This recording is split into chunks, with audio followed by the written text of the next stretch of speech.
Hi, welcome to Bearded Meeple. Today, we're going to take a look at a filler card placement game for 2 players, ages 7 plus, and it plays in about 10 to 15 minutes.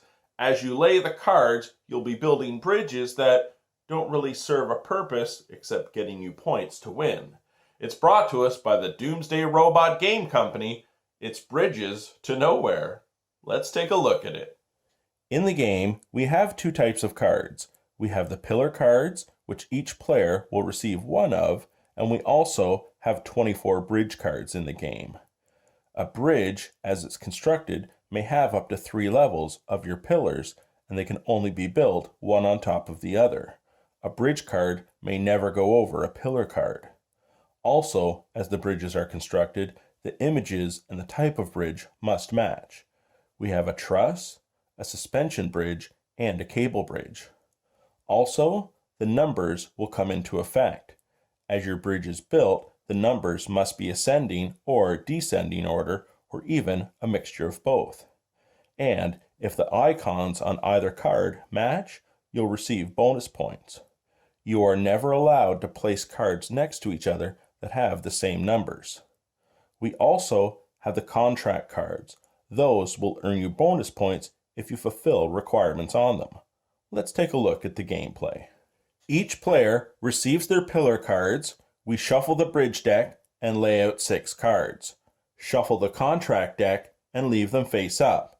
The contract cards are not mandatory for gameplay. On a turn, 4 things will happen.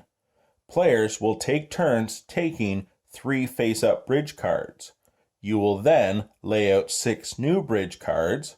Players will construct their bridges with bridge cards and pillar cards.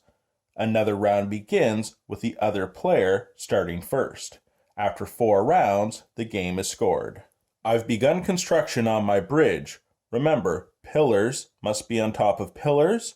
A bridge cannot go over a pillar. And the bridge type must all be the same.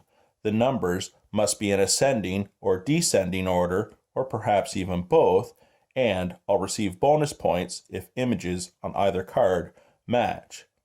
Through the gameplay, by taking the 3 cards first and the next 6 cards coming out, it will help you plan and strategize as you construct your bridge, trying to optimize your points, because you'll see what you're going to take for the next round. And remember, it's not just what you're building, you're seeing what your opponent can build, so you may take a card and simply discard it out of the game so no one can use it.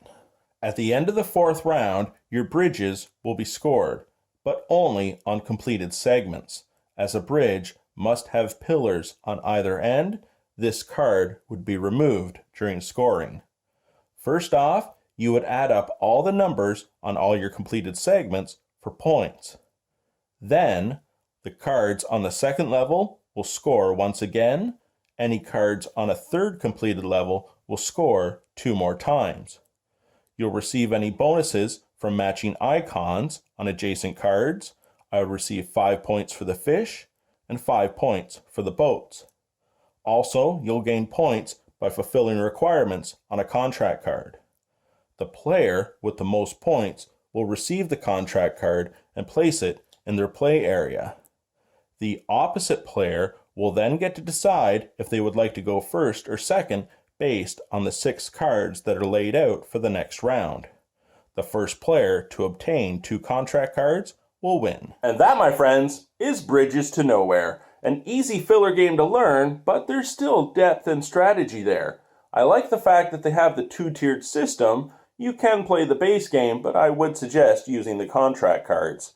Another thing, it's one of those games where you're not just worried about what you're doing.